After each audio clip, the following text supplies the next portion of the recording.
Hello everyone, this is Tiffany Hersey and I'm here today to talk with you about my Level Up with Google Classroom workshop for iTech 7460. I'll be following through the rubric for our assignment 4 for our workshop and ensuring that the workshop and the online component here meets all the requirements set forth in our assignment rubric. So let's get started here. I chose to create the online components in a Google site that you see here. The first thing we have is a promotional slideshow that was shared with my faculty, with my teachers, to get them excited about leveling up their classroom instruction with Google Classroom. I've just recently begun a pilot program at our school where teachers can earn digital badges. So this will offer our teachers an opportunity to introduce a new tool in their classrooms and earn a digital badge for their toolbox. So this slideshow just previewed what Google Classroom could do for them and what the workshop agenda would look like.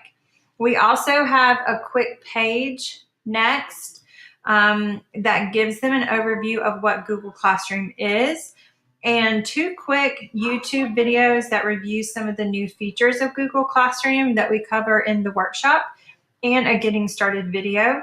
The getting started video covers the basics that I addressed in the workshop, so it's a great reference for them to go back to should they need it later.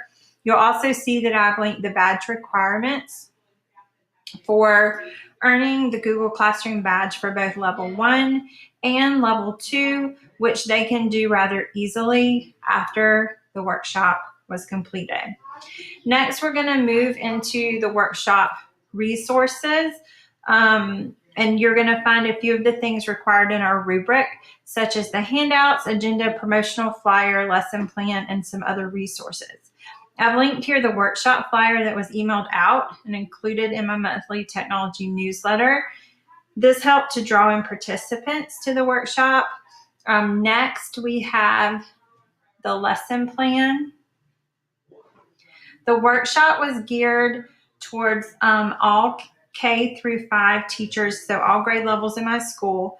The objectives have the standards there. And then the objectives were for teachers to become familiar with the basic features of Google Classroom and to leave with a Google Classroom created. Understanding not only how to create questions, announcements, and assignments in Google Classroom, but also how to manage resources in Google Classroom, such as things how to use the About section to store photos of things like their anchor charts and graphic organizers for students, and some unique ways to use Google Classroom. The second half of the workshop really focused on where to find pre-made templates and how to create their own templates and choice boards to engage students through Google Classroom. So as you can see, we covered a great deal of material in just an hour's time. And then my final goal was for teachers in the closing to set a goal for how they would use Google Classroom moving forward. And this goal was very different for each participant. Next, you'll see the agenda. And we just kind of reviewed that. And one thing that I will point out is that we reviewed tips for how to make Google Classroom effective for them. We reviewed things like the importance of using the collaborative experience of online learning as an opportunity to reinforce 21st century skills with students and the importance of feedback. This was also a great way to increase student comfort in an online platform to prepare them for testing. And teachers were very excited to see the amount of things that are available to them and ready-made that are free. The last thing under workshop resources would be the handout section. I don't know about you, but I leave workshops really excited, and then I get back to my classroom or office and I can't remember how to do that one thing that I wanted to do. So I tried to make these step-by-step handouts for the various tasks that they learned during the workshop, and they're linked right here on the site, and they're easily accessible for the teachers. So we have 3 different handouts here. The first one covers basic setup features.